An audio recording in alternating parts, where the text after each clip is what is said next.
Hi, everyone, and thanks for joining us today. Mechdyne is a proud sponsor of today's interactive webinar, which will be hosted by Jeff Smith of Dassault Systemes. Joining Jeff today is Sean Ernstein from Wichita State University. Thank you both for joining. Before we get into today's presentation, there are a few housekeeping items that I would like to go over. Today's webinar will be recorded, and links to the recorded version will be sent out to all registrants 2 to 3 days following this webinar. At the bottom of your screen, you will see a chat feature. Since this is an interactive webinar, please feel free to use this to ask any questions during the presentation. However, we will also allow time after the presentation for additional questions. There will also be a few audience participation slides during the presentation that will allow annotation from you. Simply select the annotation option from the tools menu at the top of your screen. You'll see view options, annotate, and then text. A text box will appear as shown here. You will simply type your response and then hit enter.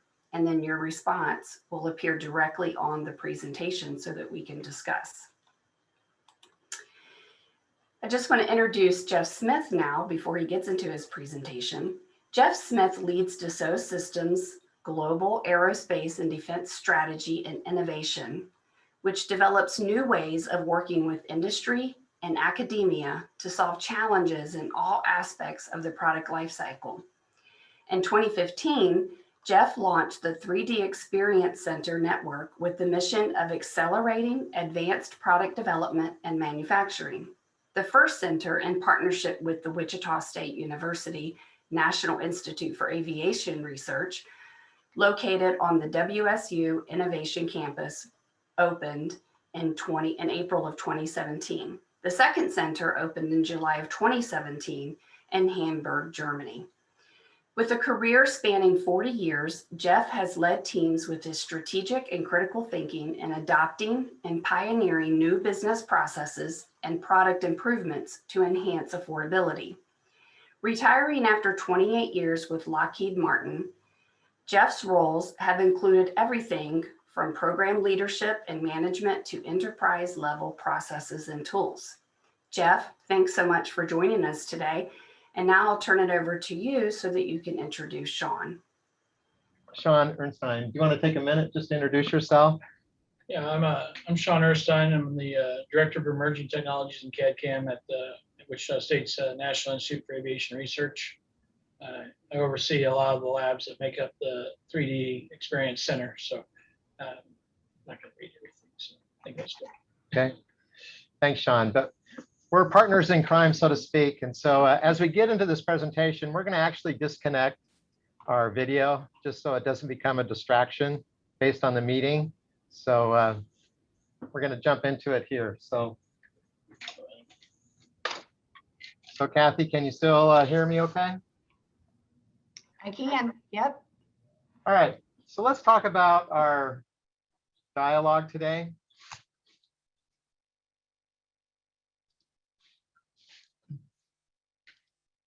So our dialogue over the next 50 minutes is going to look like this. So we had the short intro. We're going to spend a minute just foundationally to talk who is Dassault Systemes and NIAR, and then the partnership that Dassault Systemes and NIAR have together in developing the 3D Experience Center that you're going to see today. We'll talk about the mission of the whole innovation campus, and then specifically based on our subject today, get into this immersive experience role and how it plays in the 3D Experience Center throughout the system of work. Then we're going to spend just a minute on the learning by experience model that we put in place here at WSU, do a summary, and then honestly, we're trying to whet your appetite as to the art of the possible. And so we invite you to come and experience it yourself by actually coming to the Innovation Center at a time that would be advantageous to you and some of the projects that you may be working on. And of course, we hope you enjoy our dialogue today. And again, we're trying to keep you involved. And so hopefully in this participation, all the technology will work to be able to get the responses. So to begin with, the first question is, what is your first thought when I say Dassault Systemes? So if you can use your annotation capability and just, a one-liner or one word or whatever, just what is your first thought when I say the word Dassault Systems? I'll give you a minute to provide your response.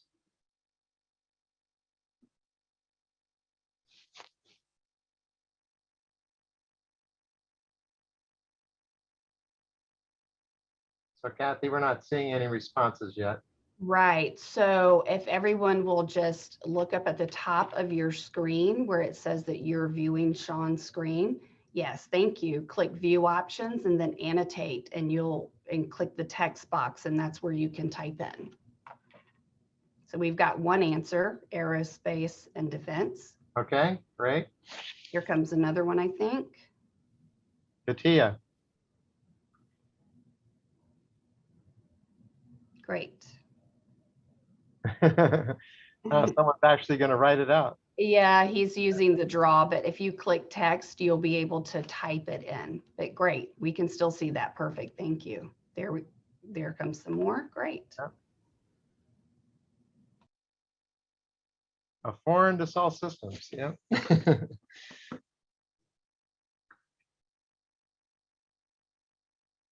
Yeah. So let me first off, thanks for the input. We usually get about 95% of the answers are CATIA. And also sometimes we get tied into our sister company, which is Dassault Aviation. We are located in France, in Vélizy. So it is a French company owned by the Dassault family. And there's two significant parts: Dassault Aviation, which of course your Falcon and military planes, so commercial defense. And then of course Dassault Systems, which is a 3D experience company. And I'll talk about that in a minute. And we provide 3D experience solutions to our people. And the whole immersive capability is a key component of that, to visualize your product and processes in the virtual world. So thank you for those responses.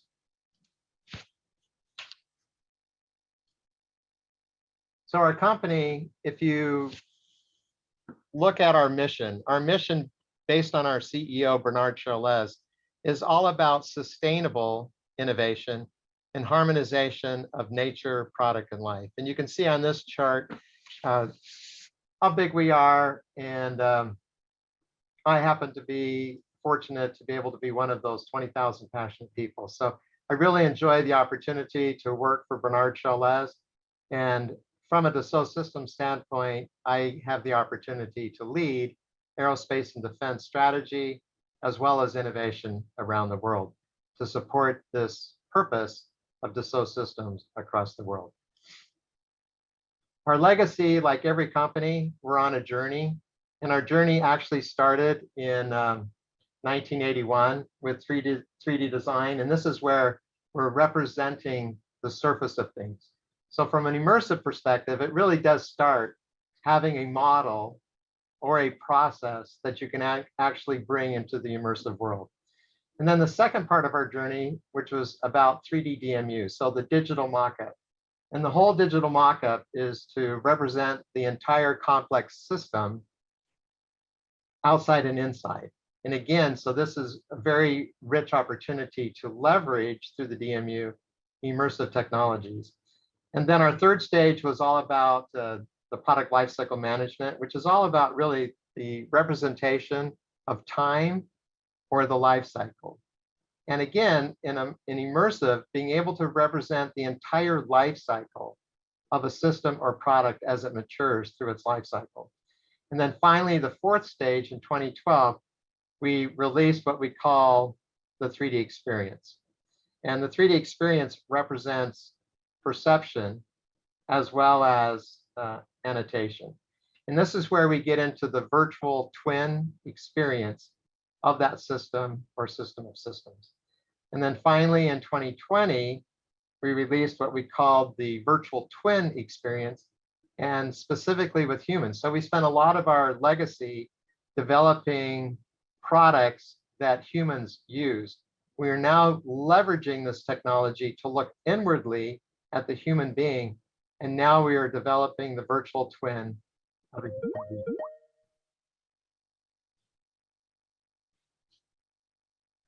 Oh, okay.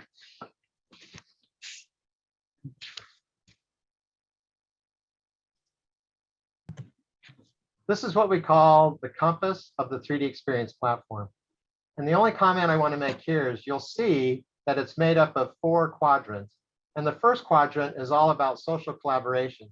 So this is designing the organization, whether it's 1 person or 100,000 people, and then designing the system of work and associated processes with that organization. And once that organization is placed, we now can go to the left quadrant, which is all about the modeling. So this is where the expression of that organization comes in the form of models. And with those models in place, we can then go to the south quadrant. And this is where we see what we call virtual plus real. So this is where we design it in the virtual world. We leverage these immersive technologies prior to actually formulating it in the physical world. So if we can do all of our work in the virtual world before we do it in the physical world, we know and have demonstrated a huge reduction in cost, in time, and risk. Now, with all this rich data that's been created, over here on the right quadrant is what we call our information intelligence. So this is taking all of this data, turning it into information so we can make informed decisions, whether at the enterprise level from a dashboard perspective or at the team level, having their own personalized dashboards. And last of all, just in this introduction, the 3D experience is made up of several brands that you're familiar with. Based on your answer to the question, CATIA is basically what we're known for, one of these brands over here. But we actually have like 12 different brands that are associated with the 3D experience platform to support 11 different industries, aerospace and defense being one of them. So the bottom line here is that we believe that the virtual worlds that can be expressed in an immersive environment are able to extend and improve the real world. And here's some examples of that. So whether you're talking about virtual certification of an automobile, being able to reduce the number of physical crash tests, that is happening today. We also are using virtual capabilities, immersive technologies, to actually develop, in this case, virtual Singapore. And this enables the Singaporean government to look at every project from a virtual perspective and an immersive environment to wring it out and prove it out and get it approved before they actually realize it and perform that project in the physical world. And then over here on the right is the work that we're doing from developing the virtual twin of the human being. And of course, we started with the #1 cause of disease, which is heart disease, to be able to develop a virtual heart. And the day will come where you'll have your digital twin that can be expressed in a variety of ways that we can talk at another time throughout your life, even from the standpoint of being able to create customized medicine that could be 3D printed to support, for example, your heart. So those are different expressions of how across our multi-industries, we're leveraging virtual and immersive technologies to create value for our customers.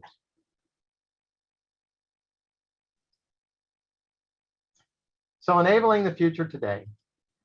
Let's see if this comment resonates with you. The innovation race will be won by whoever enables new technologies in the product lifecycle the fastest.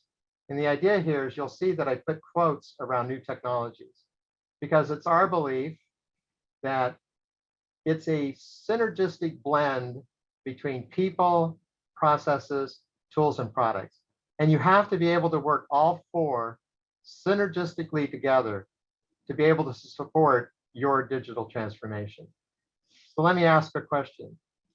And again, if you could use your annotation, does this statement resonate with you or not? So just take a minute to respond if you would, please.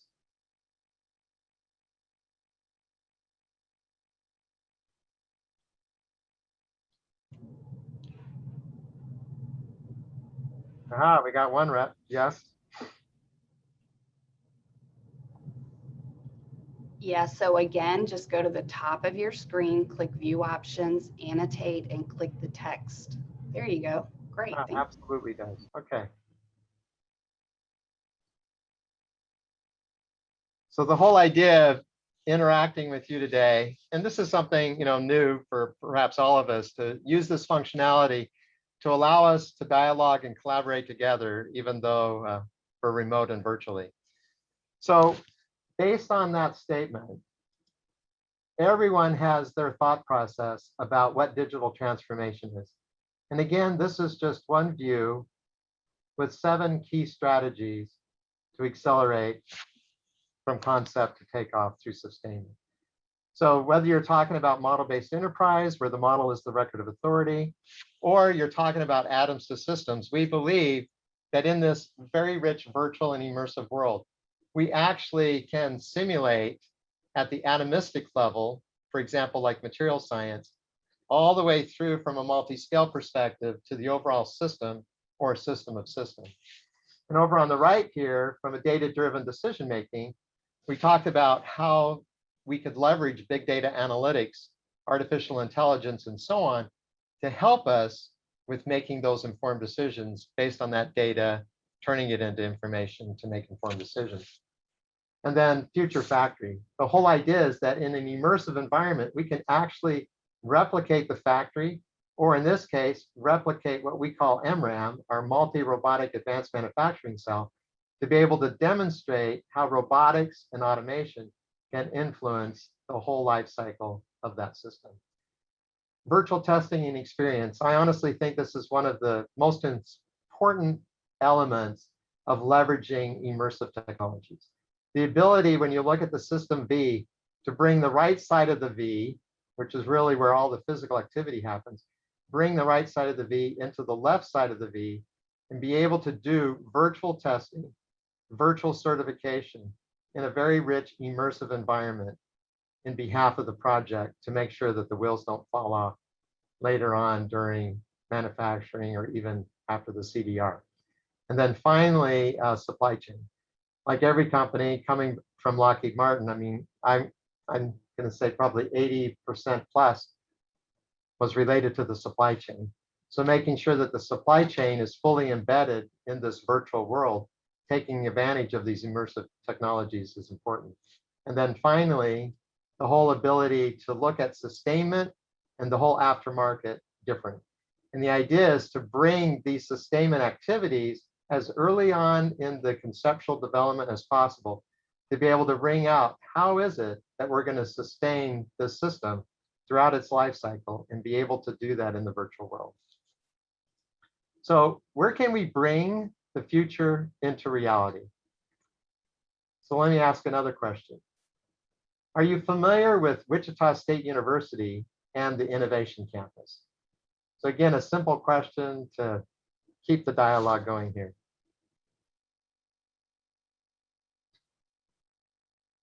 Yes.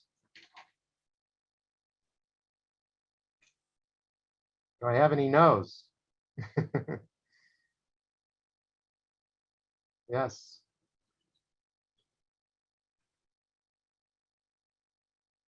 Can I get a couple of more inputs? If you all answer yes, oh no, there I get a no. Okay. So we wanted to take a minute as we build the foundation of how we leverage these immersive technologies. So Wichita State, yes. Innovation Campus, no. So we're going to take you on a quick little journey of Wichita State University and the Innovation Campus. And with that, I'm going to turn it over to my colleague, Sean, to talk about the amazing things and the transformation that is going on at Wichita State University and the Innovation Campus.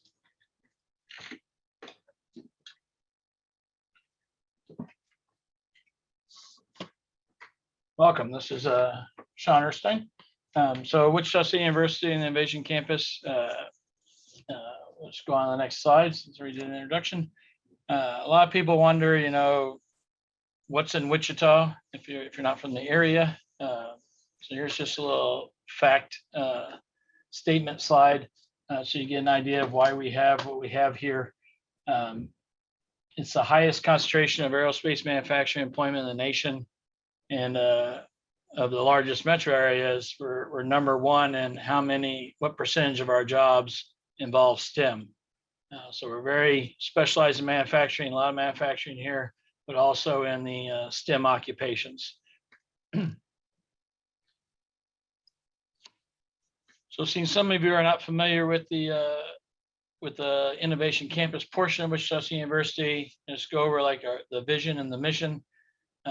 Wichita University vision is to be internationally recognized as a model for applied learning and research. And that's a big factor of why the innovation campus came to be, was to deal with or implement a more extensive applied learning approach to education.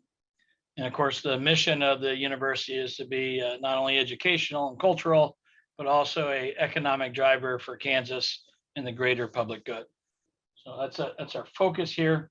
A big part of the innovation campus is the National Institute for Aviation Research. It's quite large. It's one that if you're not from around here, you probably don't hear much about, because a lot of the work that the National Institute for Aviation Research does is proprietary, or it's through another name. We'll do work for the FAA, so it comes out as an FAA publication. But yearly, we do about $125 million of A&D, aerospace and defense research and development, of which about 60 to 70% of that is industry finance, which makes us the number one in terms of industry finance A&D work. We have over 1.3 million square feet of space, research space, lab space, and we have 6 locations. And in case you didn't know, Wichita is tagged as the air capital of the world. A lot of the aerospace companies got their roots here, like Beechcraft and Cessna, Stearman, which eventually rolled into Boeing. We have Spirit Aerosystems here. We have Learjet here, and so on, and Airbus. Some of the various laboratories that are in NIAR, list them here. Obviously, the one we're kind of focusing on here is the ones at the 3D Experience Center, which involves additive manufacturing, reverse engineering, robotics automation, and our virtual reality, which is ties everything together for us. And I guess we have a poll question now. So this is a little different. We're actually going to throw up a poll question that you can then respond to. Yes, so everyone should see the poll question on their screen. So just go ahead and select your answer or answers.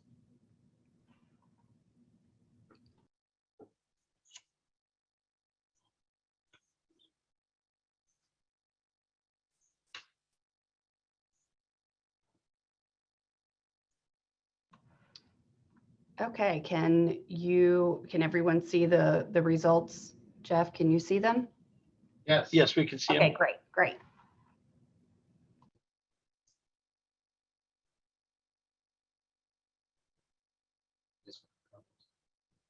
All right, so it seems like main items were equally weighted.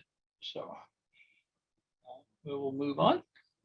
It is interesting, just so you know, that this innovation campus originally was a golf course of 123 acres, which Sean will talk about. Yeah, so I think we'll move on and close that. Yeah, okay.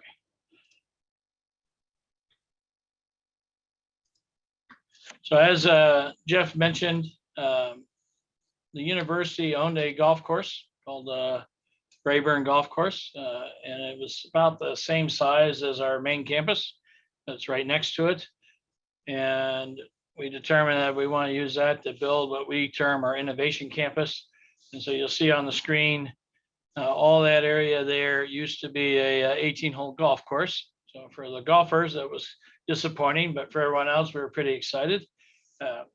And we had a plan to start building a new type of campus that involves not only academic buildings, but also industry or partnership buildings, and start mixing industry with academics. to reach our applied learning philosophy.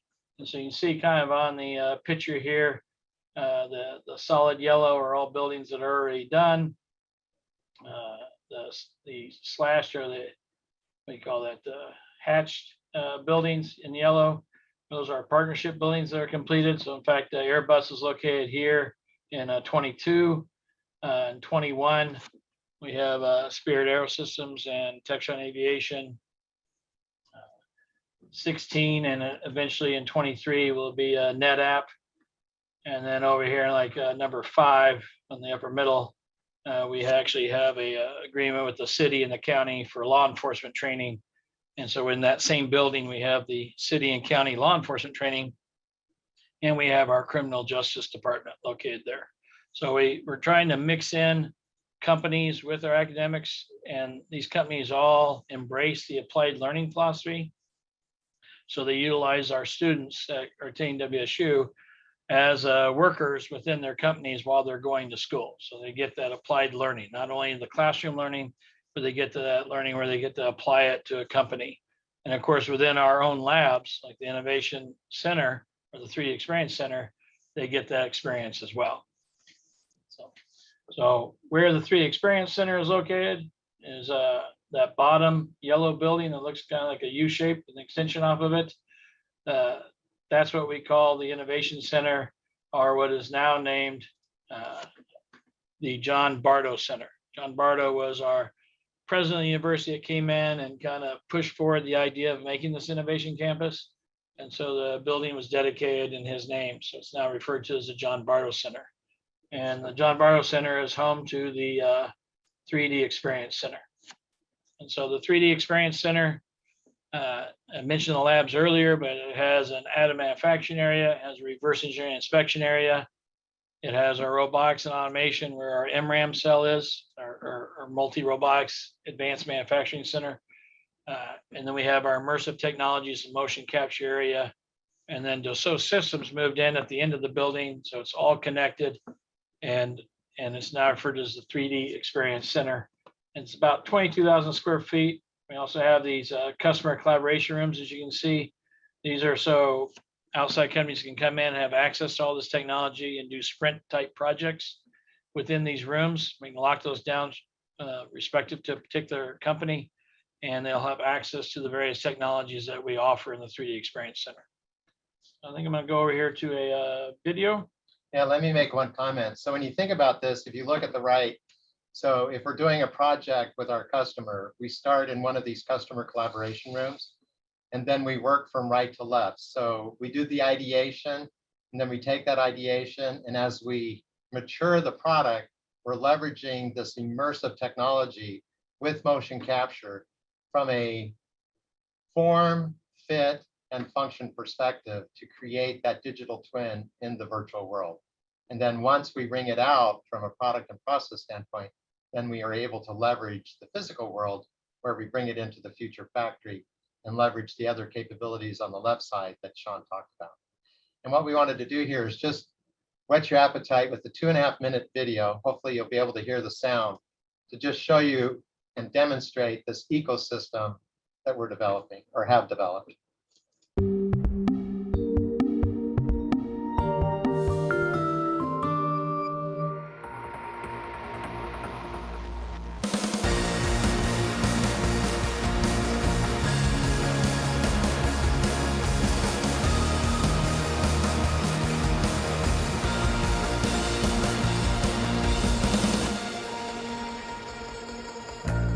We developed the 3D Experience Center for various reasons. The sophistication, both in terms of processes, technology, mechanism, system of work is quickly accelerating. And our customers need a place where they can innovate, where they can experiment, where they can develop new ways of working and new ways of interacting with this technology and how that technology would fit into their space and their existing processes. This facility, although it's physical, is connected globally. You know, our 3D Experience platform is cloud-based. The teams that may be working physically here can be virtually connected with their colleagues around the world and/or other experts or partners that need to be brought in. We now have the opportunity to drive innovation throughout the world. because our mission and our goal is to be able to create an innovation ecosystem where companies can come and take advantage of this type of capability wherever you are in the world, whether it's in Asia, Europe, whether it's in the United States. And so we have a whole roadmap and strategy to develop this innovation ecosystem. If you're a startup and you come to the 3D Experience Center and leverage all the technologies, all of the processes, the system of work, the methods, rules, templates, and the expertise, and to be able to take a customer out of their comfort zone and bring them into this kind of environment, we can change their mindset to allow them to accomplish their dreams. The factory of the future will be human-centric. And I believe in the future, more and more people in the world will want to have very suitable solutions, experiences. It's not only more of the same object, but differentiation. So human-centric on all aspects. Quality of work, quality of the result, and quality on imagination for people in the way they become true makers of great things for the society.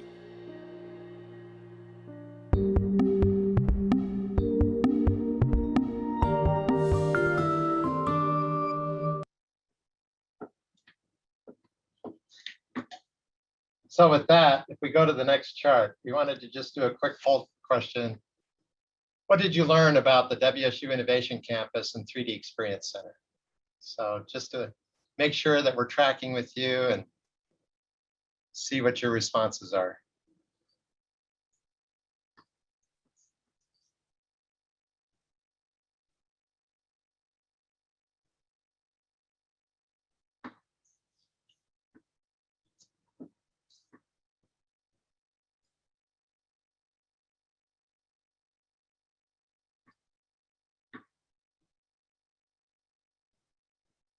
Very good.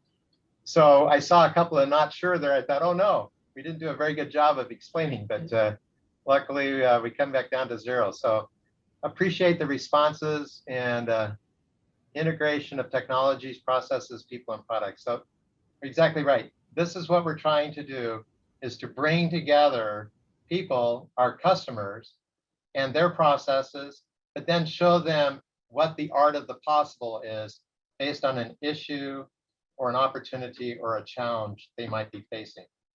So what we want to be able to do here now is talk about different immersive experiences, virtual experiences that we're doing. And the idea here is to give you a range so that you can kind of see how we're leveraging immersive technologies as well as virtual technologies, AR and so on, throughout the entire life cycle of a system. So the first one that we're going to show is related to our MRAM. So you saw an element of that in the video. So this is our Multirobotic Advanced Manufacturing. So you see at the top in here on that monitor, we have a virtual MRAM that we can actually demonstrate in the immersive world. And this virtual MRAM is calibrated with the physical MRAM.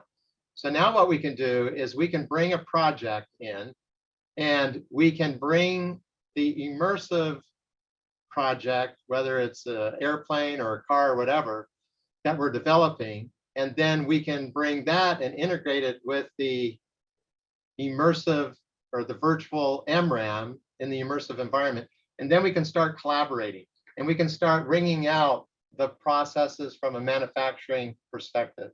So this is one example of how we leverage immersive technology from an actual manufacturing perspective in developing this virtual twin. We can even broaden that to even further to look at manufacturing and all the different elements of it. So here we're showing the 3D Experience twin of this integration between, for example, robotics, and then this actual tooling, and then the actual development of this fuselage. And so we have the ability, as it says below, to plan, orchestrate, and simulate production through all the different elements, whether you're talking about factory layout, whether you're talking about the heart and soul of the product design, as well as all the manufacturing engineering that goes on from a tooling perspective. We can also, from a, I'll say, management perspective, MOM, your MES, and so on, We can look at the production execution as well as factory status through some big dashboard and actually get real-time field data and then stir that back into the design. And we're able to leverage immersive technologies where we can immerse, whether it's technicians or a factory floor supervisor or whoever the actor may be, we can immerse them in the virtual world through actually their avatar even, so that they can ascertain, are they able to determine if they're developing their manufacturing processes in the most efficient, effective, and producible way. Another example, I'm going to go at the other end of the spectrum, is when you think about additive manufacturing. So I shared on that digital transformation chart that note about multi-scale. So we have the ability in the virtual world to be able to develop virtual materials that we can then demonstrate virtual manufacturing from an additive perspective. And again, we can bring these types of experiences into the immersive environment. So you see, number one, at the right-hand corner, we talk about the material engineering. So we're able to actually design these future engineered materials that can use additive manufacturing principles. And we do that through what we call our functional generative design. So we have the ability to take you through a set of processes that can help you as an individual or two individuals to be able to optimize that particular product that you're trying to develop. And again, we can do this in an immersive environment. And then of course in 3, the whole process definition and production planning. So we have the ability to go through the entire life cycle from an additive perspective, so that that first build, the opportunity to be successful is there. Where today, a lot of the times you have to do that first build just to test out what you're trying to do in the physical world. So again, as much as we can do in the virtual world, leveraging immersive technologies, we take advantage of that here at the 3D Experience Center.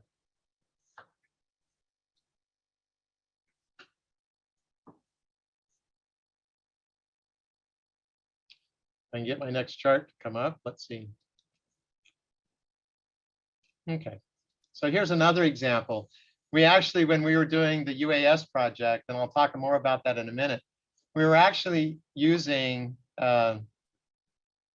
hybrid or AI or artificial, oh geez, AR. Augmented reality. Oh my goodness, I had a little brain freeze there. Augmented reality to help us as we were developing this UAS, so we could actually, through augmented reality using HoloLens and so on, be able to demonstrate to a customer how they might go about building these different variants of this UAS. So again, whether you're talking about manufacturing from a robotic standpoint and automation, whether you're talking about processes through the life cycle, whether you're talking about the build, all of these different areas of the product development life cycle can take advantage of the immersive environment in virtual and AR. So a quick little poll question, just to see if we're on the same page. What do you see the role of immersive technologies? Take a minute and just share your thoughts.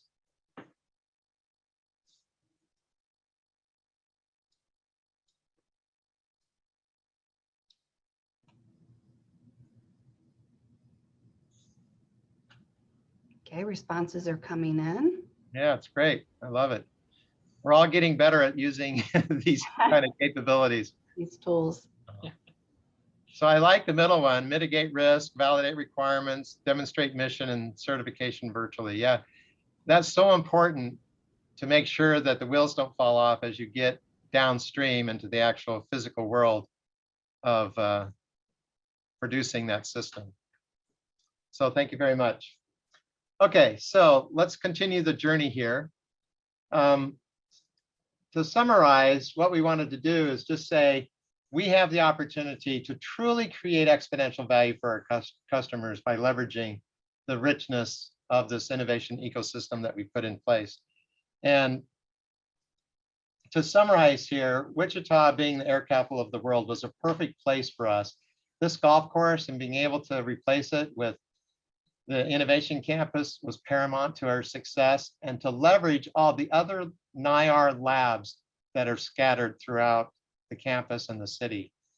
The John Bardo Innovation Center really serves three purposes, and it's all about bringing academia, research, and these multiple industries together to advance the state of the art throughout the system of work, whether you're talking about the proposal stage, product development, design, analysis, manufacturing operations, and sustainment. And we do that through a learning by experience model, which we'll talk about in a second.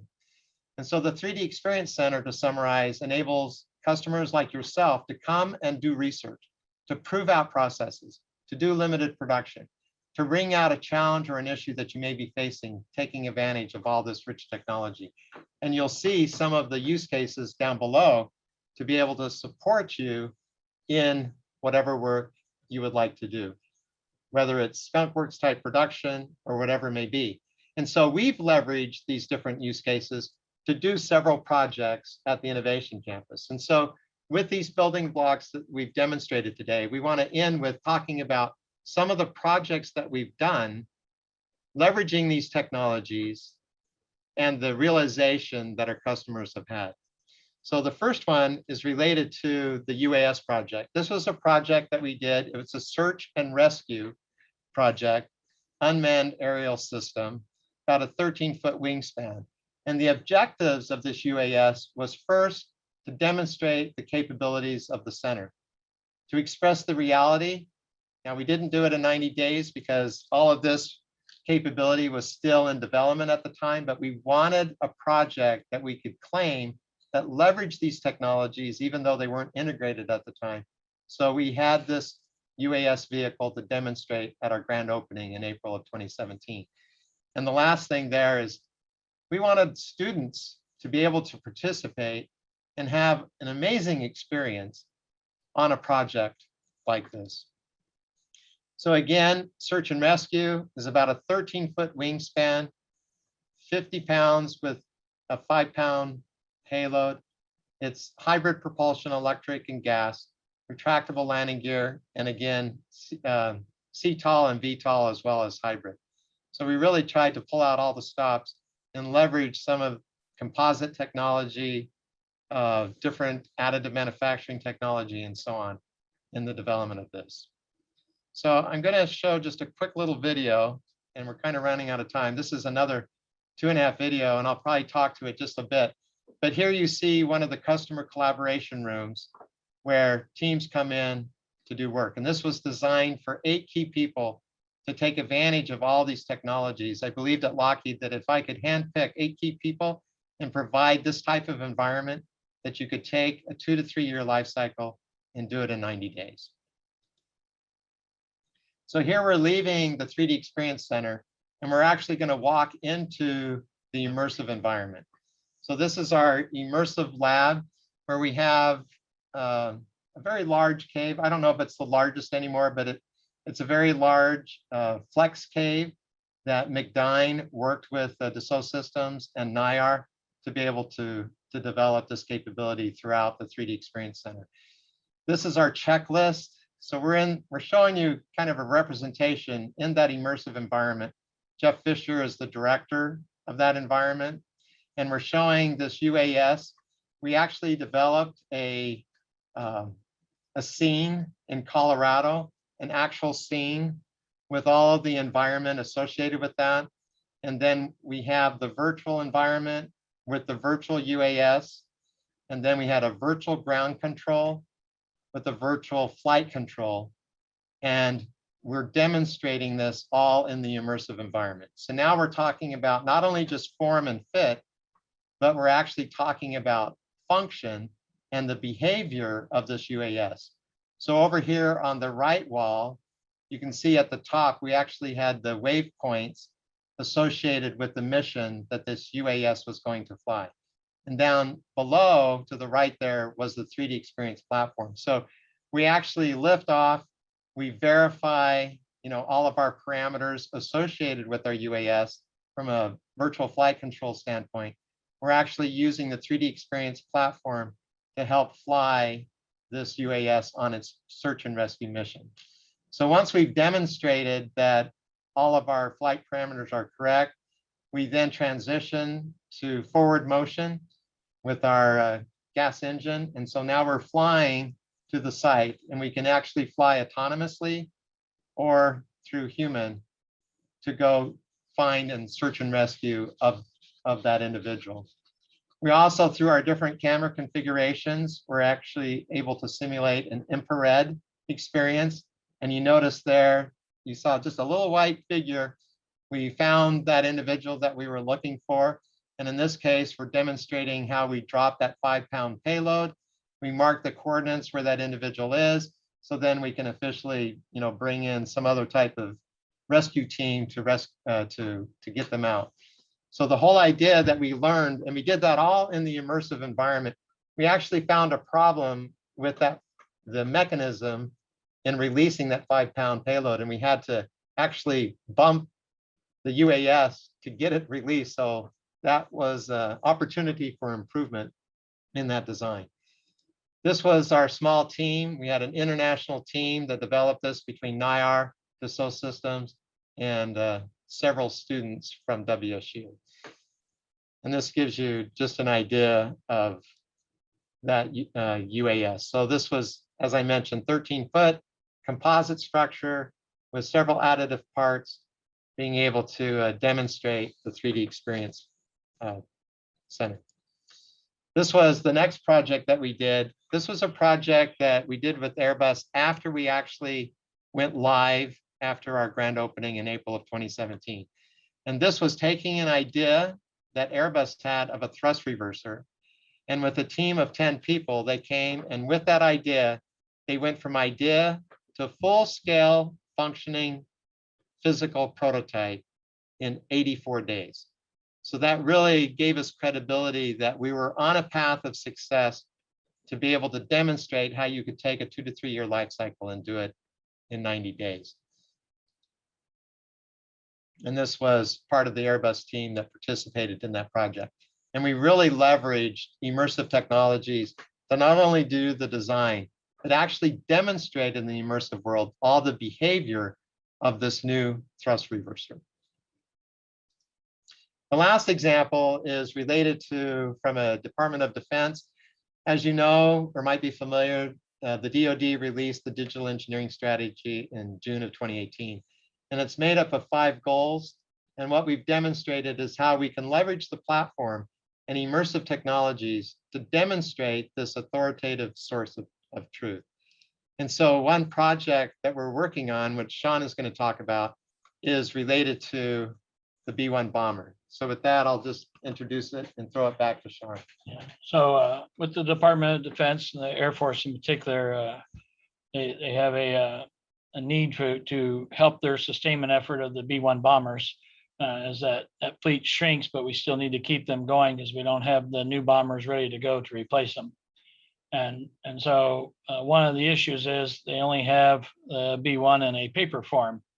And so one of the goals is to create what we call a digital twin of the B-1 bomber. So we're making a full 3D representation of it.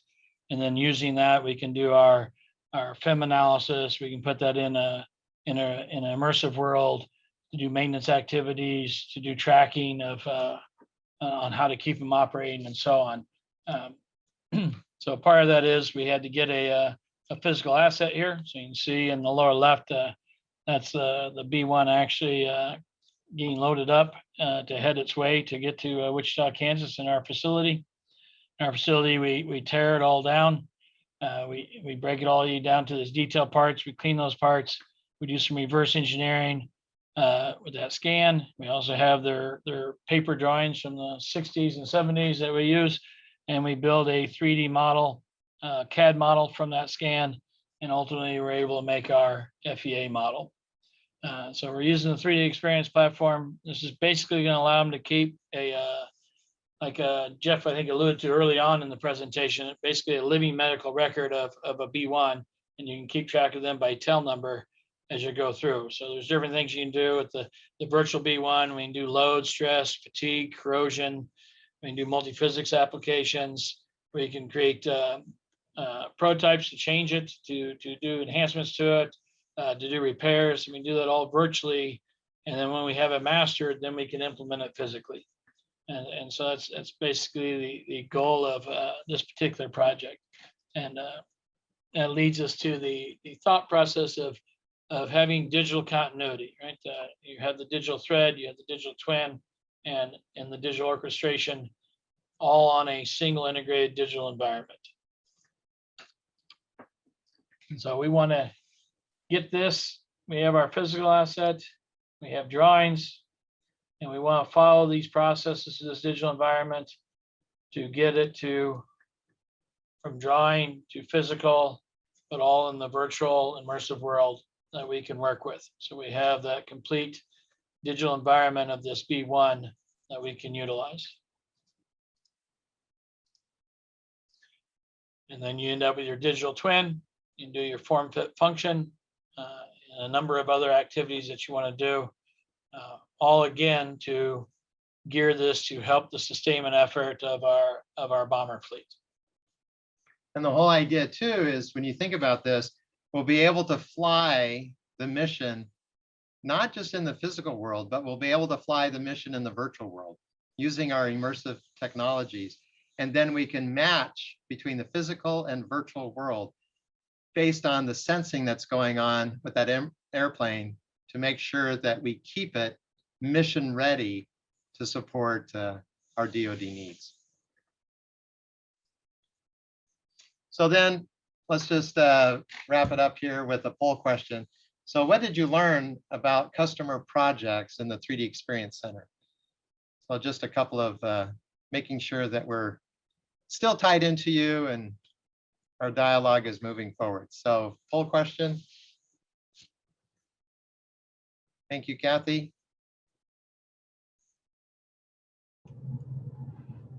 Take a minute and share your thoughts if you would, please.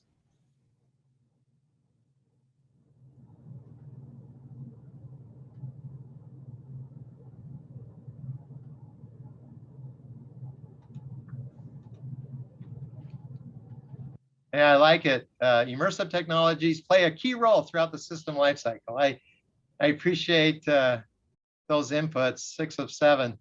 So it validates that hopefully today we've shared with you some of the experiences that are going on in Wichita at the Innovation Campus, and in particular, the 3D Experience Center to demonstrate our capabilities.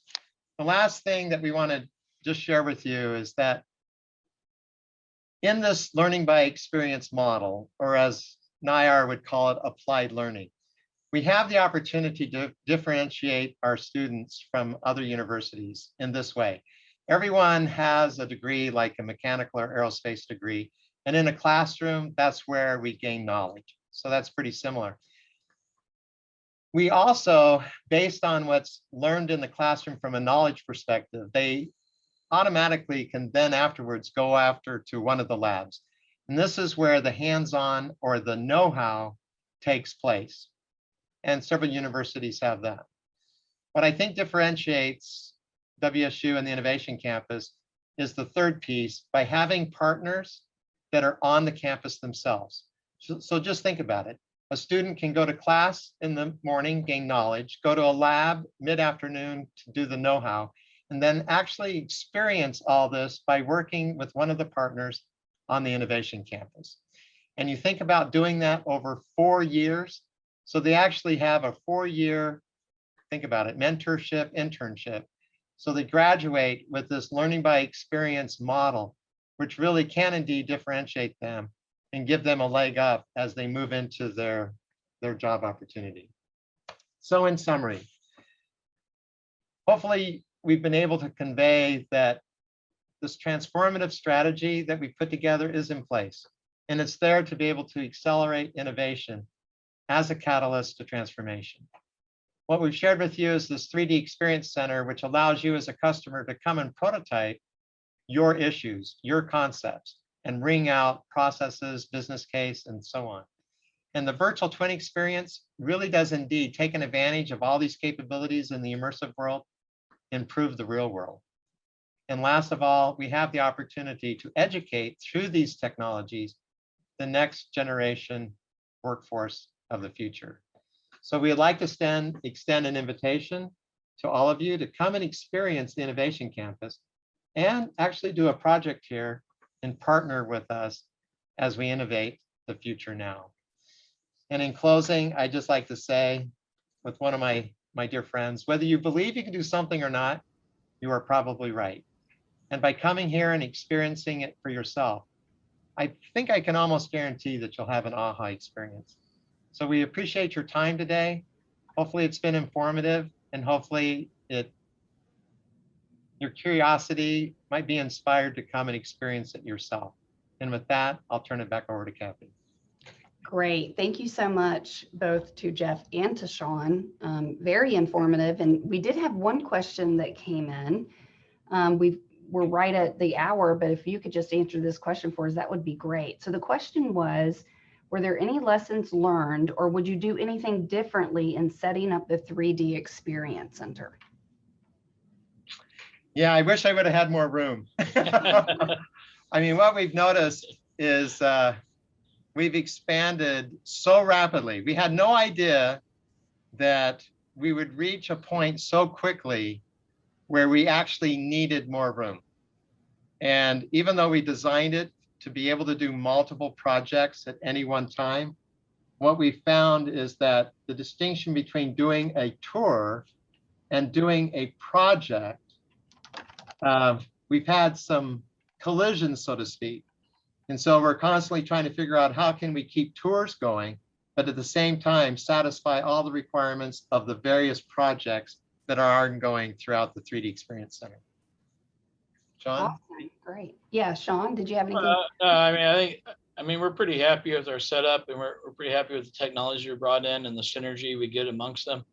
I mean, there's always room to want to have one other type of technology embedded in, but I think we chose the right ones. As Jeff said, we quickly ran out of room. Like our robotics automation area has already gone to another room, and that other room's full too. So we just don't have enough space in our 3D Experience Center. So we have to kind of limit some of the amount of activities you have going through there. So it'd be nice to have it be expanded even more so. Yeah. And I will say, just if I can, and I don't mean this, but I have to say it was a pleasure to work with Mechdyne. So Mechdyne was very instrumental in working with us in designing the customer collaboration rooms that we have throughout the campus, as well as our whole immersive environment as part of the 3D Experience Center. So I thank Mechdyne for that partnership and relationship, and I think it's fair to say that NIAR feels the same way. So Absolutely. We're excited to work with each other, and we complement each other, and we're excited to work with you as customers as you invent the future. Great. Thank you guys so much.